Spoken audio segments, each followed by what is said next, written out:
E aí, Yuri? E aí, Célico? Por que tu tá em preto e branco? A gente tá em preto e branco. Só tu tá, eu não tô... Ah, não, é verdade, nós dois estamos. É isso aí.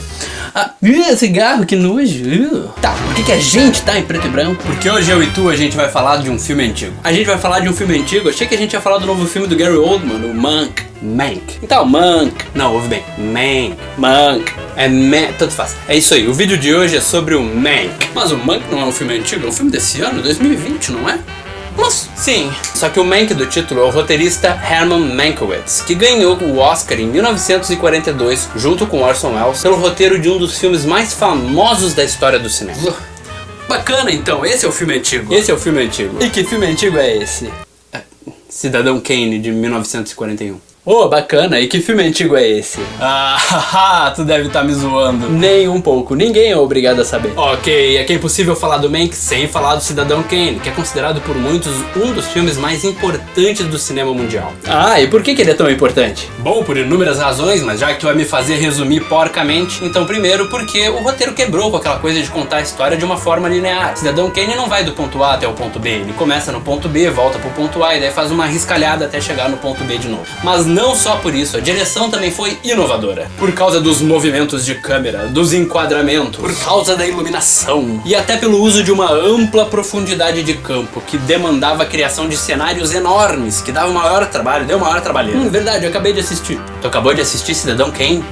Agorinha. Mas o filme tem 2 horas, passou um segundo. Ah, esse é o poder da edição do vídeo.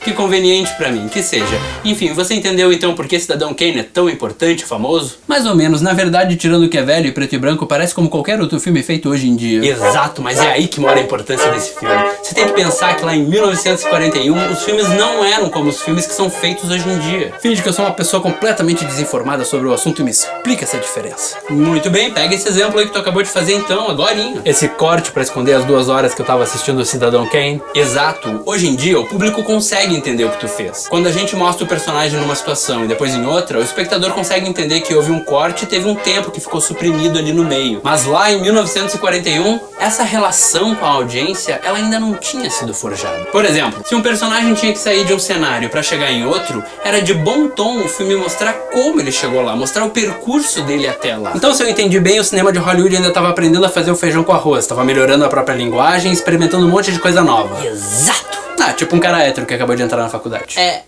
bem isso aí mesmo. Ah, então por isso que Cidadão Kane não parece tão revolucionário se você assiste sem o contexto. O contexto importa. O contexto importa. Ah, tem um cigarro na minha mão, né? Tem. Porra. Desculpa, ele vem junto com o filtro. All those moments will be lost in time. Tô puta, né? Dominarei esta terra!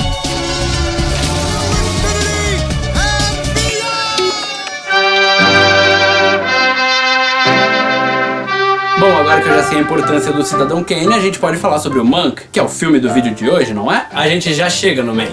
Tem mais coisa? Tem mais coisa sim, porque a gente falou do Cidadão Kane e é impossível falar do Cidadão Kane sem falar do Orson Welles. Ah, sim, eu imagino que o autor por trás de um filme tão inovador deve ter ficado bem famoso. De fato, com o passar dos anos, o Orson Welles foi elevado ao patamar de lenda do cinema. Porque além de diretor e co-roteirista, ele também foi produtor e ator principal no filme. Muitos historiadores lembram do Orson como um gênio, mas...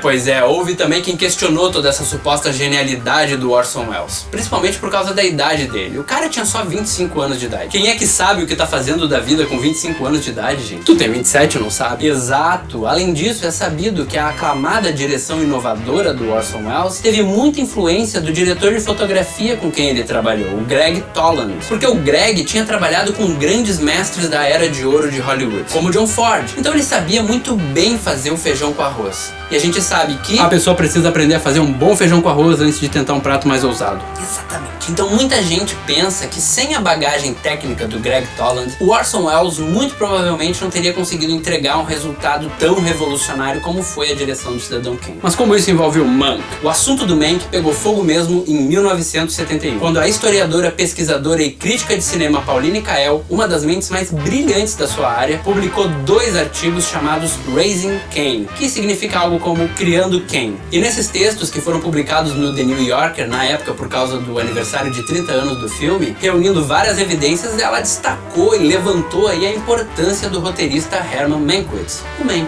Na verdade, resumindo o que ela defende nesses ensaios, é que todo o crédito do texto do Cidadão Kane deveria ser dado somente ao Herman Mankiewicz. E daí as pessoas começaram a perceber que um cara de 25 anos não tinha como ter tirado uma obra-prima da cartola sozinho? Não. Eu te explico.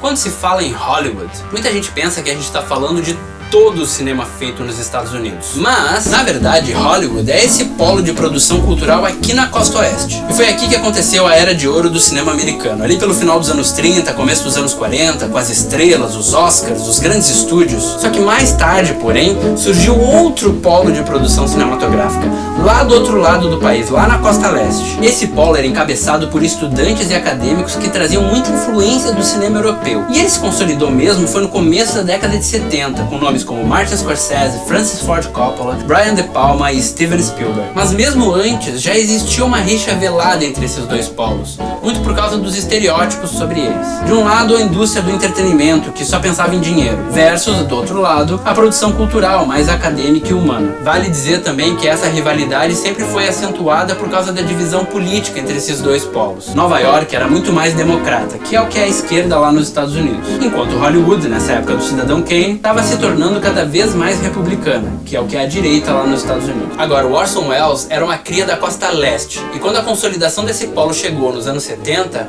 ele já era considerado uma lenda viva, uma figura muito admirada e amada por lá. E foi nesse contexto que a Pauline Kael resolveu lançar 2 artigos defendendo a importância do Mank pro roteiro do Cidadão Kane. Agora que eu sei dessa história, eu imagino que as pessoas não devem ter reagido muito bem. Bom, pra resumir bem e ser gentil, os artigos da Pauline Kael foram considerados como teoria da conspiração. E daí, em 1985, o ano que o Orson Welles morreu, o autor Robert Carringer publicou um livro chamado Making Off do Cidadão Kane, o Cidadão Kane e o Making Off. E ali ele desmantelou a teoria da Pauline. E hoje, a versão mais aceita sobre a produção do Cidadão Kane é a que tá nesse livro, que diz que o Orson realmente não tinha como ter criado tudo sozinho, mas que ele também teve uma boa participação no roteiro junto com o Mank. E é essa versão mais pé no chão que é mostrada no filme Mank? Não. Não? Porque a Pauline Kael seguiu sendo uma historiadora, pesquisadora e crítica de cinema muito respeitada. Como eu disse, a mulher é um gênio. E apesar de terem destruído a teoria dela sobre o Herman Mankiewicz, muita gente seguiu acreditando que era tudo uma conspiração para tirar os créditos do Mank e endeusar o Orson Welles. E uma dessas pessoas foi um carinha chamado Jack Fincher. Fincher, eu acho que eu conheço esse nome. Provavelmente tu conhece, mas a gente já chega lá. Ok, então. Então, o Jack escreveu um roteiro apaixonado, defendendo o Mank até o último fio de cabelo e pintando o Orson Welles como um jovem arrogante e megalomaníaco. Uau, ele realmente não gostava do Orson Welles? Ele enxergava o Orson como um desses empreendedores que são enaltecidos demais, sabe? Bom, não dá pra culpar o Jack, esse tipo de empreendedor costuma mesmo levar o crédito pelo trabalho de outras pessoas talentosas, como Steve Jobs, e o Walt Disney, e o meu ex-chefe. E o seu ex-chefe, com certeza, você devia ter dito isso pra ele quando pôs. Eu meio que disse na frente da empresa toda, e um tempo depois ele demitiu toda a minha equipe. Pois é. Bom, mas pelo menos agora você tem mais tempo pra fazer vídeos. Pelo menos agora eu tenho mais tempo pra fazer vídeos. Então, o Jack Fincher conseguiu filmar o roteiro dele? Claro que não, nenhum estúdio quis comprar a briga. E daí, ali pelos anos 90, o Jack acabou engavetando o roteiro. E uns anos depois, em 2003, ele faleceu. Por que ele acreditava tanto nessa história que o Mank era o grande autor do roteiro do Cidadão Kane? Bom, é que o roteiro do Cidadão Kane é abertamente baseado na vida do magnata do jornalismo chamado William Randolph Hearst, que era um multimilionário que mandava e desmandava lá nas notícias da costa oeste. E quem conviveu muito próximo ao William foi o Mank. Ele era um convidado recorrente nos jantares que o magnata dava na mansão dele. O Jack Fincher defendia, então, que o Orson Welles não tinha como ter escrito a história do Cidadão Kane, simplesmente porque ele não presenciou, ele não testemunhou as coisas que o Mank viu lá em primeira mão dentro da mansão do William Randolph Hearst. Isso, na verdade, é o coração do roteiro que o Jack Fincher escreveu. E agora que o filme tá pronto, a gente tem a seguinte história. A gente não falou sinopse, né? Vou fazer agora então, agora vai ter a sinopse. Sinopse atrasada! Herman Mankiewicz é um roteirista alcoólatra da era de ouro de Hollywood que precisa terminar num prazo apertado o roteiro que ele prometeu ao jovem prodígio Orson Welles, trabalho pelo qual ele concordou em não receber créditos. Enquanto acompanhamos a escritura da obra, somos levados também ao passado através das memórias do Mank, que para conceber a história se inspira nas observações que ele mesmo fez dos homens ricos e poderosos que mandam e desmandam nos estúdios, na imprensa e na política local. Resumindo por cima,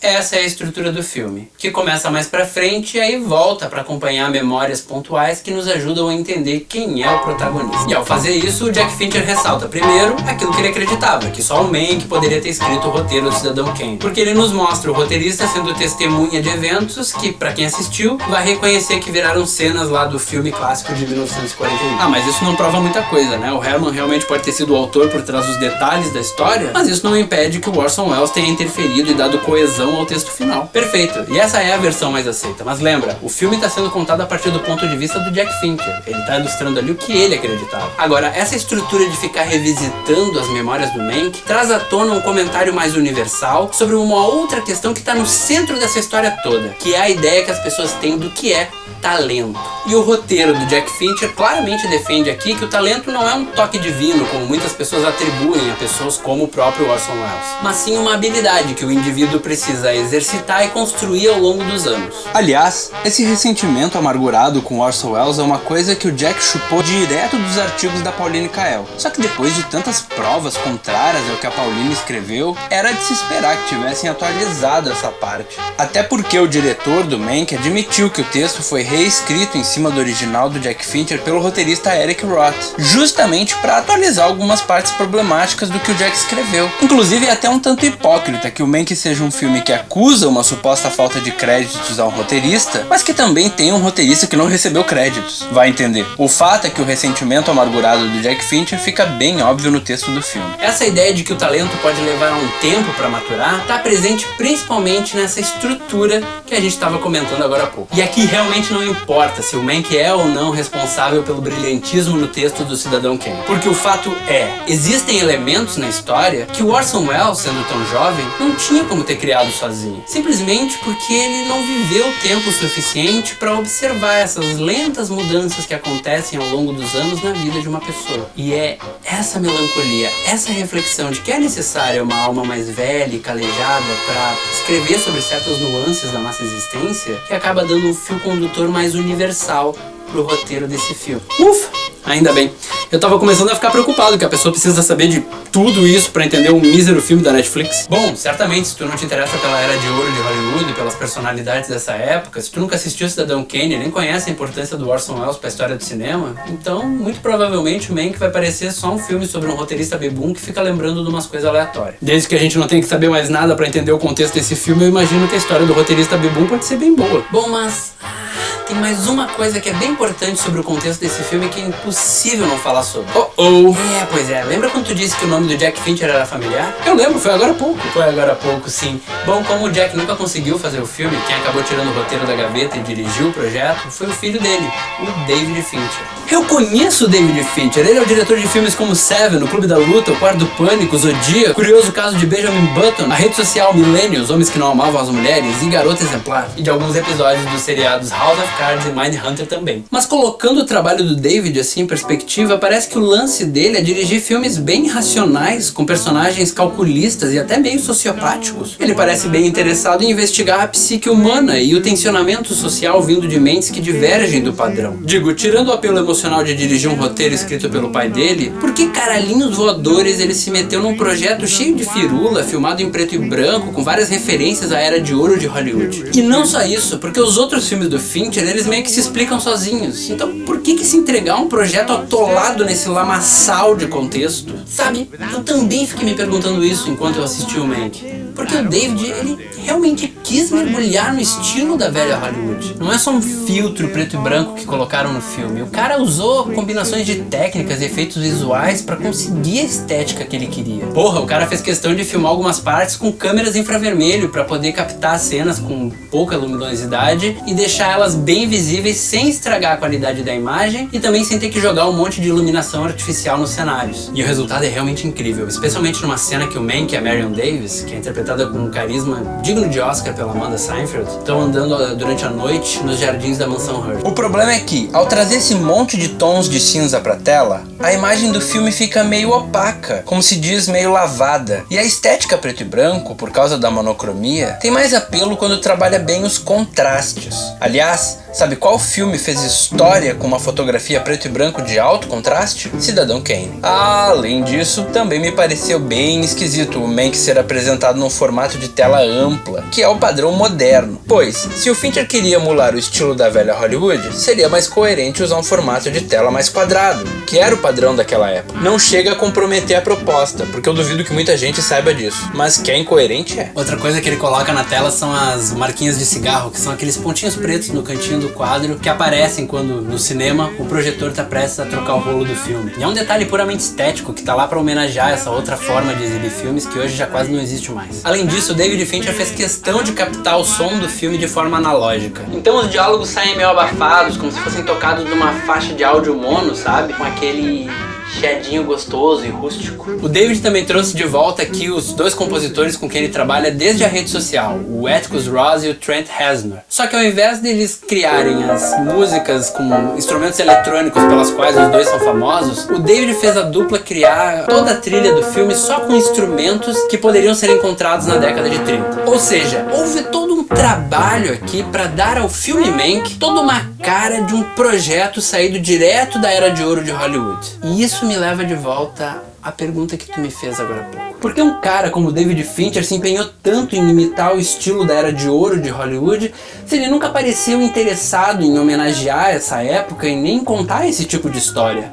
Porque daí eu me peguei pensando naquele outro olhar mais simples sobre o filme, que ele é sobre um roteirista bebum revisitando umas lembranças aleatórias. Sim, o Fincher presta homenagem a uma outra era da produção de filmes, assim como ao próprio Cidadão Kane, com referências visuais inclusive bem óbvias. Mas acima de tudo, ele proporciona para o espectador a experiência de assistir um filme que realmente parece ter saído dessa época. E é aí que mora a universalidade do projeto. Porque já tiveram outros filmes sobre essa época, inclusive sobre o próprio Cidadão Kane, que não fizeram toda essa firula. Mas ao construir o seu filme nos mínimos detalhes de som e imagem com características desse outro tempo, o David força o espectador a se contextualizar nas décadas de 30 e 40 de Hollywood. Ainda que seja numa tela com formato errado para isso. Mas, como eu disse antes, o espectador médio não costuma prestar atenção nesse tipo de coisa. Então a imersão deve funcionar de qualquer jeito. Mesmo que ele não saiba nada sobre Costa Leste versus Costa Oeste, William Randolph Hearst, Orson Welles ou Cidadão Kane, porque no momento que a gente é pego por uma estética de um outro tempo, a gente aceita instintivamente que vão ter detalhes desse outro contexto sobre os quais nós vamos ficar alheios. E tudo bem, porque daí o espectador se apega às universalidades da história. E com elas vem a investigação da psique de um personagem de raciocínio admirável inserido dentro de uma situação sociopolítica muito complexa. Uma pena que esse seja o máximo de aprofundamento que a gente tem sobre a personalidade do Mank, já que o filme se nega a mostrar qualquer outro detalhe da vida dele que não tenha a ver com o roteiro do Cidadão Kane. Os filhos, por exemplo, são apenas mencionados e ouvidos ao fundo numa cena. A gente sequer vê eles no filme.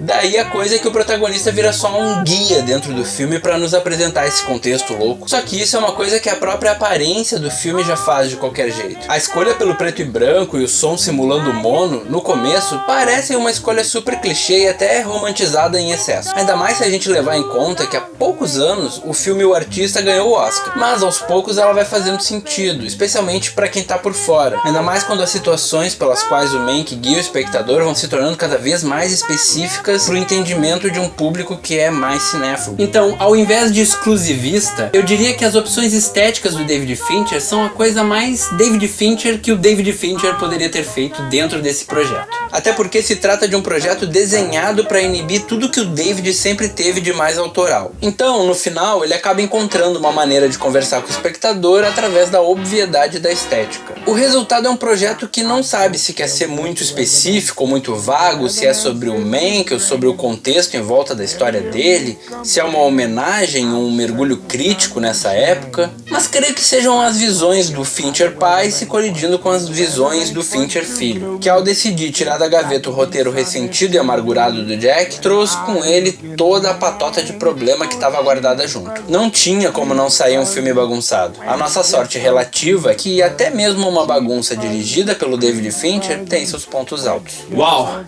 Realmente é um filme que tem bem mais pra dizer do que eu esperava. Assim como esse vídeo, que a essa altura já deve estar bem longo. E como tu ficou bem quietinho nessa última parte toda, hoje eu vou deixar tu fazer a finalização. Uhul! Tá bom, ok. É por tudo isso que na cotação de Yuris o filme ficou com... 13 Yuris. E você, conhecia toda essa história por trás de Man, que vai assistir ao filme? Fica de olho que ele é um dos queridinhos da temporada de premiações. Eu aposto em indicações de ponta a ponta de filme, diretor, fotografia, som, trilha, tudo, montagem e com certeza ator pro Gary Oldman e muito provavelmente atriz coadjuvante pra Amanda Seyfried. Então se você assistiu, comenta aqui comigo. Se você não assistiu, comenta o que você achou do vídeo. Deixa aqui a sua sugestão do que você quer que eu comente nos próximos vídeos. Que a gente volta na próxima. Muito obrigado pela sua atenção e pelo seu apoio. Até a próxima. Ah,